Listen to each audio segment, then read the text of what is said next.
Well, this is a very dangerous situation for Iraq and indeed for the region and beyond. It's a reflection of the difficulties in Iraq of coming to terms, Iraqis of different sects, Sunnis and Shias and Kurds, to terms with each other with regard to the future.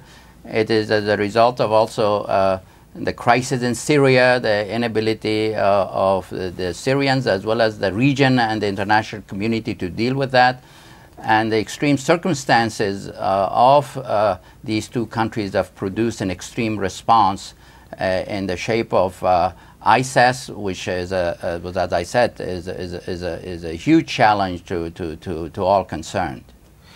How real do you think is the danger that Iraq just disintegrates from this?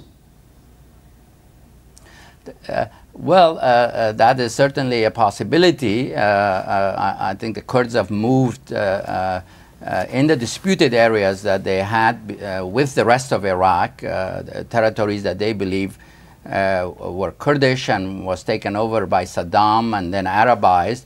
And now they have to decide, the Kurds, politically what they want to do next to protect themselves against ISIS, which has become their neighbor, as well as with the government in Baghdad that is not able to protect the second largest city in Iraq. But besides the military adjustments that are needed and the support that they should receive from the international community, the Iraqis need to convene together. Prime Minister Maliki should convene the leaders of Kurdistan, the leaders in Baghdad, Sunnis and Shia.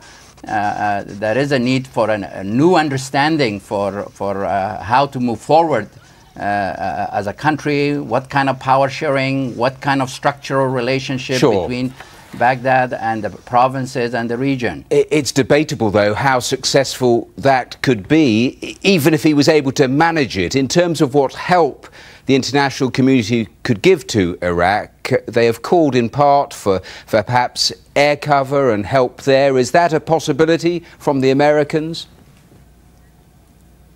Well, I think they need a variety of assistance. They need humanitarian help. The Kurds, for example, are now going to be hosting a large number of people from Mosul and the area around it. So the international community should and can help with humanitarian assistance.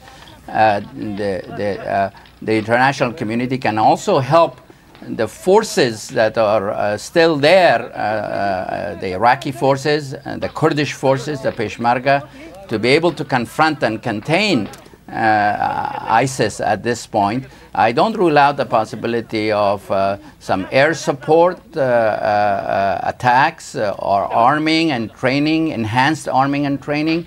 But I do exclude the option of a large-scale ground presence on the part I think that of has been totally, especially the United States. Sure, that has been totally written out right across. We've heard it from London, other capitals. Just in terms of, very briefly, in terms of airstrikes, would you be suggesting drones, or would you be actually talking about American fighter aircraft? Well, I'm not a military tactician, so it depends what the targets are and what is the safest and the most efficient way. Once a decision is made to address the problem using American assets, what should be used. Clearly, always is better to use unmanned assets, drones that reduces the risk for pilots. But it's a decision that military commanders will have to make. What is the right instrument to apply? Just a twin final thought, if you would. Was it a mistake, A, to go into Iraq under Bush, but also from President Obama not to leave a presence there when he withdrew? Were they twin mistakes? And also, if they do manage to set up this state, what do you think the consequences are going to be for the region? Well, I think, I mean, the move into Iraq was with the intent to establish a new order in the country, besides the issue of weapons of mass destruction that turned out not to be the case. It gave the opportunity for Iraqis to start a new It has been a difficult process, no doubt, but I think the Iraqis still needed the U.S., so I believe we should have left some forces in Iraq. I was in support of that. At the same time, I think our policies towards Syria has been deficient and has contributed to the problem that we see now in Iraq.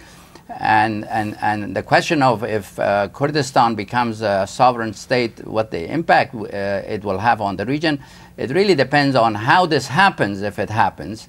And if there is an agreement between Baghdad and Erbil, that's one way. If there is it's supported by regional states, that's another way, both of which could contain the negative effects. So it all depends on the scenario, but you can understand the Kurdish desire to protect itself from the ISIS threat, and that's perfectly understandable.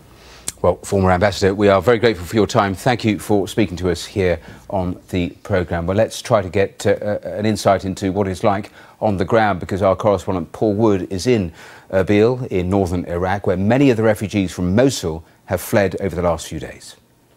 This is the first stop for many people fleeing Mosul. It's a transit camp, and we've talked to two groups of people, those who are afraid of ISIS and those who are afraid of the government response to the jihadis. We've spoken to people with relatives in the security forces who've lost husbands, sons and brothers to what's been a long campaign of assassination by ISIS.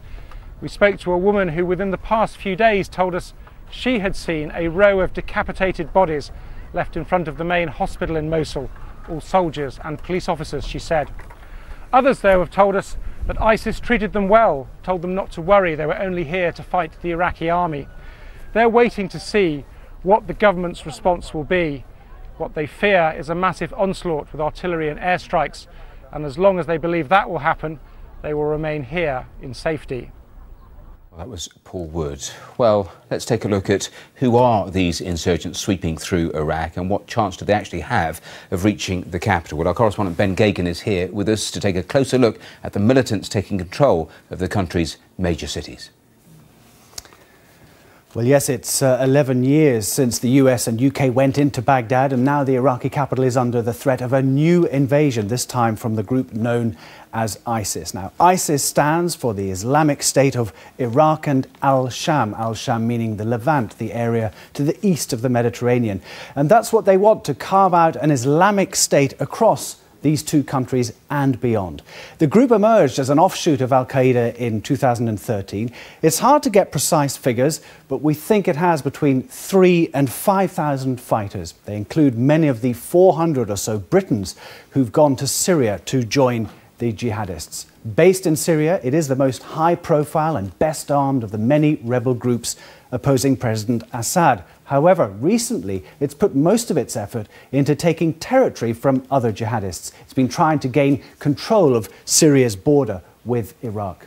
In January, ISIS fighters took control of Fallujah in Iraq. That was the place where the Americans fought a costly battle to drive Al-Qaeda out in 2004. Well, ISIS are now in control there. They have a reputation for brutality, with some human rights organisations accusing their leaders of war crimes. And since Fallujah, as we've been seeing, they've been pushing into more of Iraq's big cities with little or no resistance from the security forces. The leader of ISIS is this man. He's Abu Bakr al-Baghdadi. He's regarded as a brilliant battlefield commander and tactician, and some analysts say as a battle-hardened leader, he makes ISIS more attractive to young jihadists than Al-Qaeda, which is led by the ageing Ayman al-Zawahiri, who's an Islamic theologian. Earlier this week, ISIS took control of the major city of Mosul. Now, as a Sunni Muslim group, ISIS has exploited the resentment and anger felt by Iraqi Sunnis against the government, which is seen as authoritarian and repressive. The question is, how much of Iraq will ISIS be able to control? Will they make it as far as the capital? They will face a battle in Baghdad. In Mosul, as you know, the Iraqi army abandoned their posts. I don't think that'll happen in Baghdad. They will face very tough resistance, and the element of surprise, I suppose, has gone as well. Well, ISIS is likely to face growing resistance in the region, but the danger is that if it holds on to its territory, it could lead to the breakup of Iraq and provide a base for extremists around the world.